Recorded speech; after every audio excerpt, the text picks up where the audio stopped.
that was the secret. How much money? Warren and I had tiny little bits of money. We always underspent our incomes, and we invested, and if you live long enough, you end up rich. It's not very complicated. Now, there is a part of life which is, how do you scramble out of your mistakes without them costing too much? And we've done some of that too. If you look at Berkshire Hathaway, think of its founding businesses: a doomed department store, a doomed New England textile company, and a doomed trading stamp company. Out of that came Berkshire Hathaway. Now, we handled those losing hands pretty well, and we bought into them very cheaply. But of course, the success came from changing our ways and getting into the better businesses. It isn't that we were so good at doing things that were difficult. We were good at avoiding things that were difficult, finding things that are easy. By the way, when we bought the Daily Journal, that was easy. What we're doing now in this software business is difficult. But due to the accident of these good associations and the fact that these old colleagues have lived so long, we're doing pretty well in the new business. It has potential, and it's fun to do. The other great secret is that we're good at lifelong learning. Warren is so much better in some ways in his 70s and 80s than he was younger that it's almost awesome. If you keep learning all the time, you have a huge advantage. And we both just like it. And we have a wonderful group of friends, really wonderful. From whom we can learn a lot. Yeah. It's not my nature, when you get little surprises as a result of human nature, to spend much time feeling betrayed. I'm always want to just put my head down and adjust. So I don't allow myself to spend much time ever with any feelings of betrayal. So you're asking the wrong person, because if some flickering idea like that came to me, I'd get rid of it quickly. I don't like any feeling of being victimized. I think that's a counterproductive way to think as a human being. I am not a victim. I'm a survivor. You are, indeed. Yeah. And in terms of humility, I've frequently said that when they passed that out, I didn't get my full share. And that was a serious problem when I was young. And I only cured it partly by becoming very rich. And generous. It takes both to overcome a defect like that. So the young people in the room, don't copy this if you're not willing to pay the price. Well, I don't, but if humility means that you know the edge of your own competency, yes, and you aren't arrogantly stepping over the boundary, I'm very good at that. But within my area of competency, my best friend would not adore me for my humility. One of these guys at the Berkshire meeting from one of the foreign publications said, why do a couple of guys in a little place in Omaha do so much better than all these powerful minds in great institutions? And I said, well, I think Warren and I know the edge of our competency better than other people do. And that's humility in the umbrella sense, and that is a very important thing to know. I say over and over again, it's not a competency if you don't know the edge of it. You are a disaster if you don't know the edge of your own competency. Warren frequently says, I'd rather deal with a guy with an IQ of 130 who thinks it's 125 than a guy with an IQ of 180 that thinks it's 200. That second guy will kill you. And so it is very important to know the edge of your own competency. It's amazing how if you just get up every morning and keep plugging, have some discipline, and keep learning, and it's amazing how it works out okay. I don't think it's wise to have an ambition to be president of the United States or a billionaire or something like that, because the odds are too much against you. Much better to aim low. I did not intend to get rich. I wanted to get independent. I just overshot. And, and by the way, while you're clapping, some of the overshooting was accidental. You can be very deserving and very intelligent and very disciplined, but there's also a factor of luck that comes into this thing. And the people who get the outcomes that seem extraordinary, they're the people who have discipline and intelligence and good virtue, plus a hell of a lot of luck. Why wouldn't the world work like that? Real opportunities that come to you are few. It's a very fortunate life that is just bathed in opportunity all the way. Most people just get a few times when they can make a huge difference by seizing a huge activity. When you find one, my dear grandchildren, and you can clearly recognize it, seize it boldly and don't do it small. Assume that your really major opportunities in life are going to be few. And when you get a Lollapalooza, for God's sakes, don't hang by like a timid little rabbit. Don't hang back. They aren't that many of the really big good ones. If you take the whole history of Berkshire Hathaway, if you take out the 20 best transactions, our record is a joke. Well, 20 best transactions over 40-some years, that's one every 2 years. And we work at it all the time. Life is not just bathing you in unlimited opportunities, even if you work at being able to find them and seize them. It's not real brilliance. In other words, you talk about prodigy, what it takes to extend the boundaries of physics. Neither of us has it. We have learned how to outperform people who are a lot smarter. Yeah, we can't play top-notch chess. No, we can't. No. But we know how to do what we do. Well, luckily, I got at a very early age the idea that the safest way to try and get what you want is to try and deserve what you want. It's such a simple idea. It's the golden rule, so to speak. You want to deliver to the world what you would buy if you were on the other end. There is no ethos, in my opinion, that is better for any lawyer or any other person to have. By and large, the people who've had this ethos win in life, and they don't win just money, just honors and emoluments. They win the respect, the deserved trust of the people they deal with.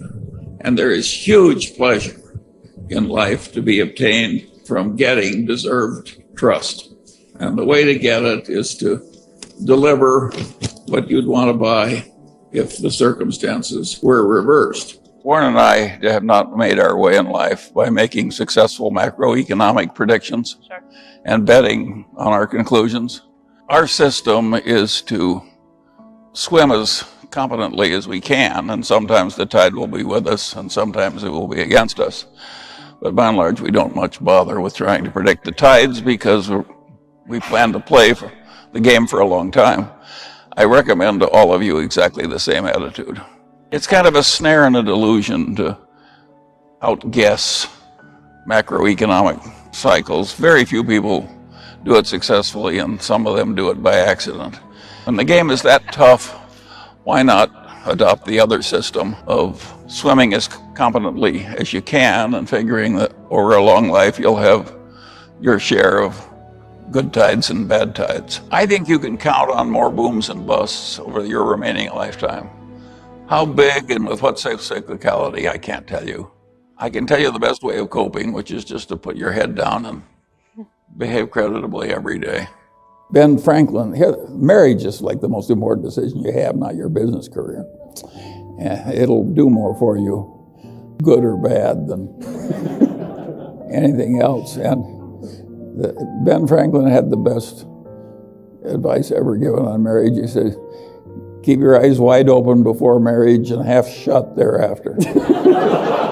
I look at the people in my generation, the nerds who were patient and rational eventually did well, who lived within their income and worked at being sensible and when they saw an opportunity, grabbed it pretty fiercely and so forth.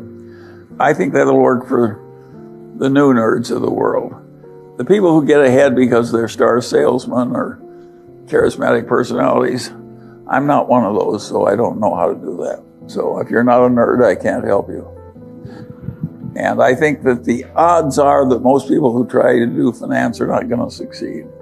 And there's a lot of wretched excess in it because easy money will always attract wretched excess. It's just the nature. It's like a bunch of animals feeding on a carcass in Africa. By the way, that's an image I chose on purpose. But no, so I don't think it's so pretty. And I don't think that modern finance is so wonderful.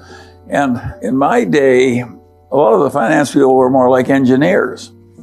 They were so chastened by the Great Depression and all the wretched failure that they really tried to make everything super safe. And it was a very different plodding place that the people weren't trying to get rich, they were trying to be safe. This modern world is radically different. I'm not sure if I were starting out in your world, how well I would do. It would be a lot harder than it was to get ahead in the world the way it was when I came up. If I were you, my best advance, I think you'll be happier if you reduce your expectations than if you try and satisfy them. And by the way, I think that's generally a very good idea. It sounds silly, but it's so obvious. You know how many of us are fairly content with pretty moderate success. That is worth knowing, because that's what most of us are going to get. It's an enormous advantage. Of course, if you learn your own language, that's a very useful gift. And of course, learning the basic math of life is another tremendous gift. And if you're really good at picking up language and doing just basic arithmetic, you can take enormous territory. You don't need much else. I have never looked at a calculus problem since I left Caltech. Never left it. Never looked once, never used it. And I was a whiz. By the way, I went away totally. 70 some years, that was enough. Yeah, I don't know about your calculus, but mine is gone. But this other stuff never goes away. And if you keep honing it and if you get good at it, then you learn something that's more important than what they teach you in college, is you learn the method of learning. When I want to know something, I just learn it. Take, for instance, I got to the Harvard Law School. I couldn't figure out how Reverend Moon was inviting people out to one weekend and they came back brainwashed zombies for the rest of their lives. And nobody in the Harvard Law School could explain it to me. So I said, I'll figure it out for myself. You know, my mother had a little nursery rhyme, a little red hen that said, I'll do it myself, said the little red hen. So I said, I'll figure this out. Well, it took me a long time, but I finally figured out to my satisfaction exactly what was being done. And they just stumbled into this through practice evolution. It wasn't calculated forethought. They just assembled a bunch of psychological tricks and pounded them on these people all at once under conditions involving stress. And at a certain point, the brain would just snap. And they had these people transformed into slaves. Boom. Well, that was a very interesting thing, but of course nobody wants to talk about it because it has implications, people fear. But I think that that habit of, if they won't explain it to you, figure it out for yourself, has helped me enormously in life. It's also hurt me, because you give terrible offense when you go into somebody else's profession and act like you know more than he does. Right. I'm much smoother now than I was when I was young. And I'm still pretty insufferable. A happy life is very simple. The first rule of a happy life is low expectations. That's one you can easily arrange. And if you have unrealistic expectations, you're going to be miserable all your life. And I was good at having low expectations, and that helped me. And also, when you get reverses, if you just suck it in and cope, that helps if you don't just fretfully stew yourself into a lot of misery. There are certain behavioral rules. Always tell the truth and never lie to anybody about anything. Those are pretty good rules, and they're pretty simple. And a lot of the good rules of life are like that. They're just very simple. And do it right the first time, Lee Quinn. That's a really good rule.